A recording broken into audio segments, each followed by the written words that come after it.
Try to do this in one take. Hi. Um, this video is unscripted, so if there's mistakes and pauses like what you're hearing right now, then I apologize. But I really didn't want to script this video. I just kind of wanted to go in at it and just kind of talk for however long this video or however long this talk is. But yeah, hi. My name is Christian Matthew Clemens.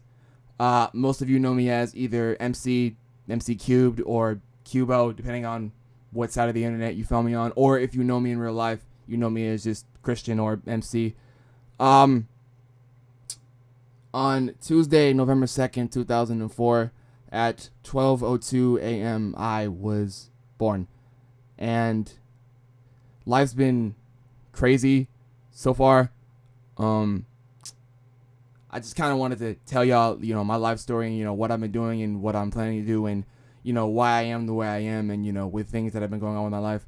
So, I guess I'll start way back when I first gained a conscience. Ever since I was like 4 years old, 4.5 years old, I've wanted to be a voice actor. Like, that was the one thing that, like, was in my head. Like, I wanted to be in cartoons. I didn't necessarily want to draw them. I didn't want to, animate or anything. But I wanted to voice act. I wanted to be in a cartoon that like made me happy. Like, looking at cartoons made me happy. They've always been an integral part of my life. Like, I exclusively watch cartoons. I very rarely watch anything live action unless it's like Marvel or DC or something. But yeah, I've wanted to voice act ever since I was little. And throughout elementary school, that was kind of in the back of my head. Like, I didn't really know what I wanted to do, but voice acting or being a part of a cartoon was like stuck in the back of my head for the longest. Moving on into middle school, when I switched districts, I was bullied pretty much every single day. I can't remember one day where I wasn't bullied. And it sucked. Like, it sucked heavily because I didn't have anyone to, talk to about, the issues that I had. I had a few people, but, they couldn't really alter the bullying from happening. They couldn't stop it from taking place, even though this school in question, in this district in question, was, we have a zero tolerance for bullying. And that was a lie. That was a huge, huge lie. And I dreaded every single day I was inside those doors. But that was where the one positive that came from middle school was, I wanted to do music. At first I wanted to just produce. I wanted to just make beats because it interested me when I was scrolling on YouTube one day.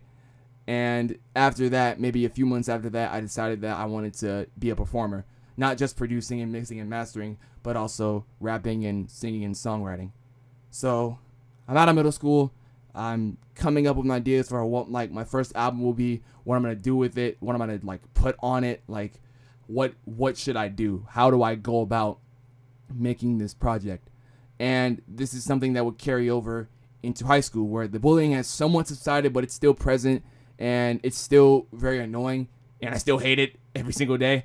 But yeah, this album in mine, it kind of just stuck in my head. And I'm trying to think what I do after that. So when we get to high school, ninth grade, it's pretty boring. Nothing really interesting happens. 10th grade happens. That's when COVID hits, shuts everything down. That's when, everyone's sent home and, everyone has to work from home and all that stuff. That was low-key a blessing in disguise, because COVID is what allowed me to work on my album and actually finish it and, put it out to the world for everyone to hear. And that's where Wonder Space comes in. That's what I titled my first album. It would be Wonder Space, and obviously spelled differently than, the typical ways of Wonder in Space. But it was supposed to be a unique sound of, basically me finding myself. All the albums I've released up to this point is basically me finding myself, finding my sound, finding what I want to do with my musical, ability. But during that time, while I was working on the album, the dream of voice acting came back, and it manifested itself into I want to be a drawer and an animator. Originally, I just wanted to do voice acting. Then it was music, and then it was music and voice acting, and then it was drawing and animating. And most people know I'm not really a good drawer, but I feel like I can keep going at it, and maybe one day I can put my ideas for a cartoon on the big screen. Because as much as I'm an avid writer of songs, I'm also an avid writer of, cartoony ideas and whatnot. And that's been there for God knows how long. Like, it's been there for years. And being able to express myself through my music and, the art that I'm trying to make has always been a passion of mine for the longest. And not only that, but just being an inspiration to, kids growing up, or like the kids of like the next generation, because, my generation is kind of a mess. And, knowing that my generation is going to be raising the next generation, it's just a lot to think about. And it's been a lot that's been, plaguing my mind for I don't know how long. So that's where CI squared comes from. CI squared, CII, creativity is infinite. It's more than just a company name. That's the name that the company is filed under, but it's more than just a collective of animators and musicians and whatnot and voice actors. To me, that creativity is infinite is just a statement. Well, it's not just a statement, but like the statement of creativity is infinite has been around for longer than I've been alive, basically.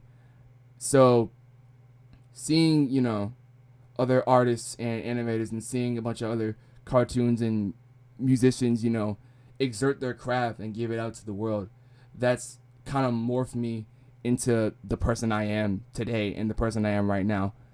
And there's so many people that like I want to thank for like helping me get to this point. Like in real life, there's people I want to thank. There's so many people online that I want to thank. Like it's just I don't know how to like go about it. Like I'd be here for probably an hour just listing off people who have had an impact on my life, and each impact and each shift in time and each decision made, whether positive or negative, have led up to this moment. And I just want to say thank you all for being there for me, essentially. There's been times where I've wanted to give up on life. There's been times where I wanted to just be done with everything. But the reason I didn't was because the reason I didn't end it all is because I was scared. I was scared that, the pain would like not stop, like if I were to kill myself. I didn't think that like anything would change. I just thought that it would be just a painful, more pain just going around. Like I don't want people who actually care about me to, pay for, my mentality and my mistakes and my, my mindset being, so low. I don't want them to have to go through that, because then they might, do something to themselves, and I don't want that from anybody. I don't want anybody else getting hurt, and I don't want to hurt myself anymore. And I'm glad I was able to move past that stage. And I have, again, a lot of people to thank. I don't want to start listing names, because I feel like if I start listing names, I'm going to be going on for a long time. But I feel like if you were there for me, then you know who you are, and you deserve like everything. You deserve everything that I have, everything I ever do, everything I ever will do. It's dedicated to you. I'm thankful that you were here with me, and I just hope that in the future I'm able to, live out my goals and my dreams of inspiring people and making people happy. So yeah, I think that's about it. I think I'm gonna wrap it up right here. Thank y'all so much for watching. I love every last one of you. Give someone a hug today, please. If you don't have anyone to hug, then hug yourself. You deserve it. Yeah, I love you guys so much. I will see you around.